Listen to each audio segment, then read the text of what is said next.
ఎక్కడా కూడా నీళ్లు తగ్గించకుండా 30వ తారీఖు నుంచి నీళ్లు తగ్గించుకుంటూ వచ్చిందంటే ఒక 8 లక్షలు 9 లక్షలు క్యూసెక్కులు అలా పారుతా పోయిండు 30వ తారీఖు నుంచి.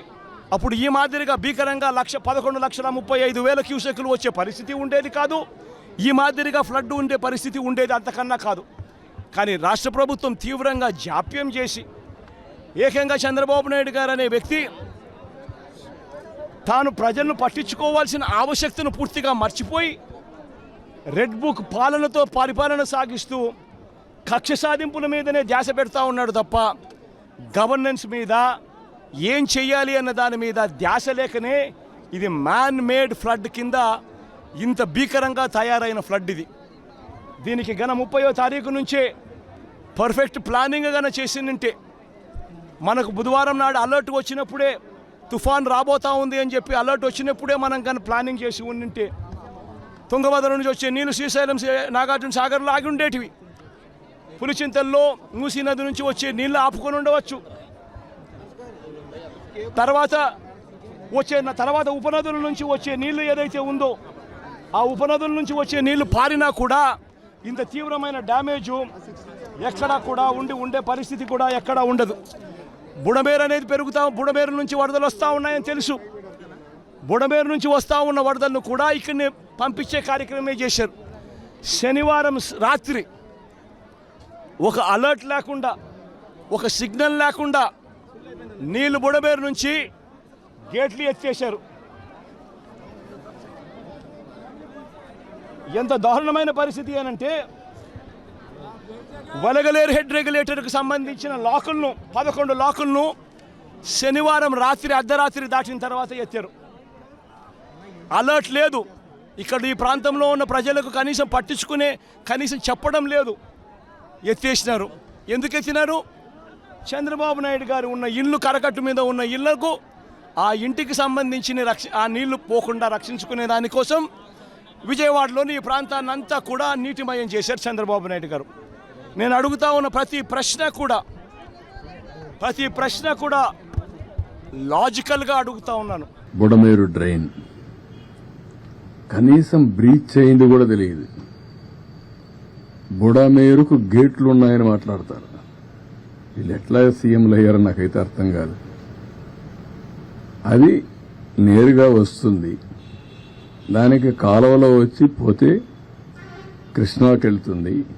అది కూడా తెలిసి ఉండదు. లేకపోతే కొల్లేరుకు పోతుంది. తెలియాలని లేదు. కనీసం తెలుసుకోవాలని ఉండాలి. అది కూడా తెలియకుండా మాట్లాడే పరిస్థితి.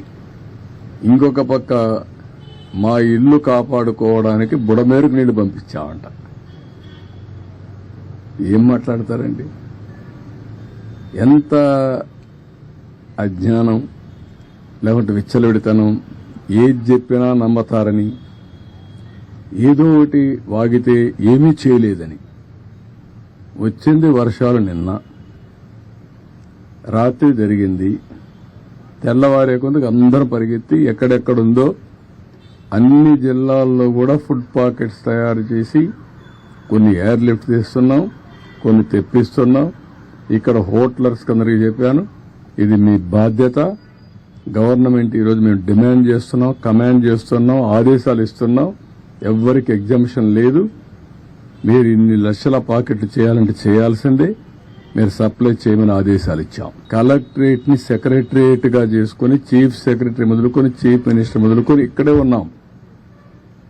దాన్ని కూడా వక్రీకరించి మాట్లాడే పరిస్థితికి వస్తున్నారు. వీళ్ళకు బాధ్యత లేదు, నాకు బాధ్యత ఉంది. 5 ఏళ్లు అంటే ప్రభుత్వం మంత్రి గాని ముఖ్యమంత్రి గాని ఎవరైనా సరే ఒక్కరోజు ఫీల్డ్కి వచ్చారా? ఒక్కరోజు వచ్చాడు ఫీల్డ్కి. అది కూడా రెడ్ కార్పెట్ వేసి పెద్ద ఎత్తున ఫీల్డ్ విజిట్ చేశాడు. మామూలు కార్పెట్ వేసుకొని ఫీల్డ్ విజిట్. ఇప్పుడు పాపం విధిలేని పరిస్థితిలో బురదలో దిగాడు. ఎందుకు దిగకపోతే గతి లేదు కాబట్టి. ఏంటి రాజకీయాలు, చెత్త రాజకీయాలు.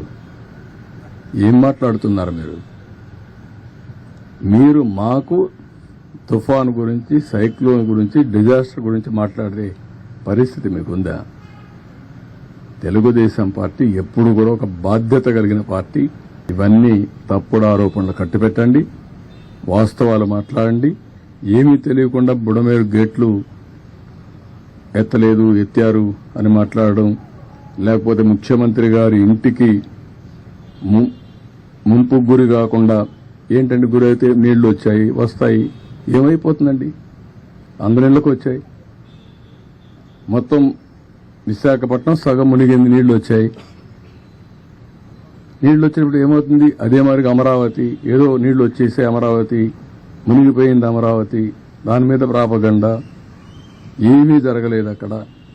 ఇలాంటి తప్పుడు ప్రచారం చేసి తప్పుడు ఇది చేసి ఏదో రాజకీయ లబ్ధి పొందాలనుకుంటున్నారు. ఇది కరెక్ట్ కాదు.